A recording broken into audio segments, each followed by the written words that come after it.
विजय करावा विनंती करण्यासाठी आम्ही तुमच्या समोर आलेलो आहोत. मित्र, शांतिगिरी महाराजांच्या माध्यमातून लोकांना रोजगाराचा मोठा प्रश्न सुटणार आहे, त्याचबरोबर लोकांच्या पिण्याच्या पाण्याचा प्रश्न सुटणार आहे. मित्र, या नाशिक जिल्ह्याची अवस्था बघितली तर घर आमच्या उशाला आणि कोरड पडले आमच्या घशाला, अशा पद्धतीची अवस्था या नाशिक जिल्ह्याची आहे. नाशिक जिल्ह्यामध्ये एवढे धरणं असताना त्या ठिकाणच्या ग्रामीण भागामध्ये त्याचबरोबर शहरी भागामध्ये पिण्याच्या पाण्याचा मोठा प्रश्न निर्माण झालेला आहे.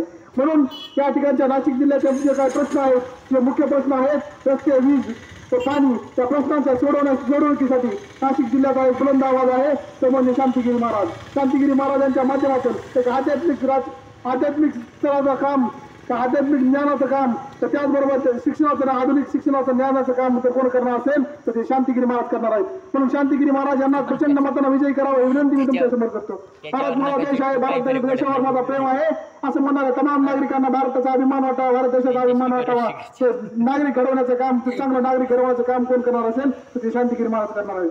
म्हणून शांतिगिरी महाराज यांना प्रचंड मतांना विजयी करावा ही विनंती मी तुमच्या समोर करतो.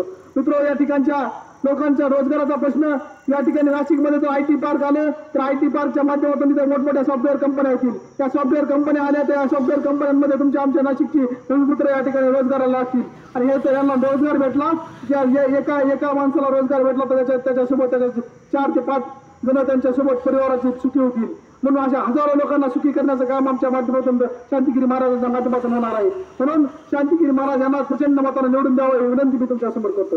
मित्र, या ठिकाणी ज्या 8वी 9वी 10वी या ठिकाणी जे तरुण वर्ग आहे, हा तरुण वर्ग त्याचप्रमाणे मोठ्या वर्ग देखील या ठिकाणी व्यसनाधीनतेच्या अधीन जात आहे. आणि व्यसनाधीनतेच्या अधीन जाणाऱ्या या तरुणांना एक चांगली दिशा देण्याचं काम अनुष्ठानाच्या माध्यमातून कोण करत असेल तर ते शांतिगिरी महाराज करत आहेत. म्हणून शांतिगिरी महाराज यांना प्रचंड मताने विजयी करावा विनंती मी तुमच्या समोर करतो. मित्र, शांतिगिरी महाराजांच्या माध्यमातून विषमुक्त शेती हा मोठा संकल्प त्यांनी केलेला आहे. सेंद्रिय पद्धतीची शेती त्या ठिकाणी केली जात आहे. आणि सेंद्रिय पद्धतीच्या शेतीमधून शेतकऱ्याच्या, कष्टकऱ्यांच्या, कामगारांच्या त्या ठिकाणी त्यांचे जे काही प्रश्न आहेत ते प्रश्न सोडवण्याचं काम त्या ठिकाणी होणार आहे. शेतकऱ्याच्या शेतापर्यंत पाणी पोहोचवण्याचं काम त्या ठिकाणी शांतिगिरी महाराज करणार आहेत. 100% त्यात आलेला निधी हा जनतेसाठी वापर करून त्याचबरोबर फळबाग शेतीसाठी अनुदान देण्याचं काम या ठिकाणी शांतिगिरी महाराज यांच्या माध्यमातून होणार आहे.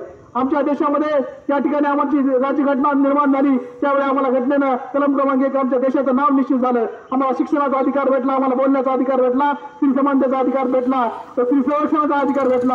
हे सगळे अधिकार जरी आम्हाला भेटले असते तरी या अधिकारांचं पालन होताना कुठे आम्हाला दिसत नाही. म्हणून हे अधिकार तुम्हाला भेटण्यासाठी, हे तुमचे अधिकार तुम्हाला मिळण्यासाठी, तुमच्या आमच्या स्वातंत्र्याच्या लढाईसाठी, तुमच्या आमच्या हक्काच्या लढाईसाठी तुम्हाला एकत्र यायचं आहे आणि शांतिगिरी महाराज यांना प्रचंड मताने निवडून द्यायचं विनंती तुमच्या समोर करतो. प्रभू श्रीराम आपलं दैवत आहे. प्रभू श्रीराम आपलं दैवत जरी असलं तर तरुणांच्या हाताला काम पाहिजे आणि तरुणांच्या हाताला काम देण्याचं काम जर कोण करणार असेल तर ते शांतिगिरी महाराज करणार आहेत. म्हणून शांतिगिरी महाराज यांना प्रचंड मताने निवडून द्या, त्यांची निशाणी बाजली. मित्र, त्या ठिकाणी छत्रपती शिवाजी महाराजांनी स्वराज्य स्थापित करत असताना हर हर महादेवचा नारा दिला होता आणि स्वराज्याची स्थापना केली होती. तोच नारा आपण पुन्हा एकदा देऊया आणि आपल्या शांतिगिरी महाराजांना प्रचंड मताने निवडून देण्याची विनंती तुमच्या समोर करतो. हर हर महादेव, हर हर महादेव. त्या ठिकाणी छत्रपती शिवाजी महाराजांचं स्वराज्य होतं त्याच पद्धतीचं नाशिकचं स्वराज्य आपण आणि त्या स्वराज्याला स्वराज्याचं रूपांतर आपण करणार आहोत आणि शांतिगिरी महाराजांना प्रचंड मताने विजयी करून या ठिकाणी तुमच्या आमच्या सुखाचं राज्य निर्माण होणार आहे. स्वराज्य निर्माण होणार आहे. या स्वराज्यात तुम्ही आम्ही सामील व्हावं ही विनंती तुमच्या समोर करतो. जय हिंद, जय महाराष्ट्र.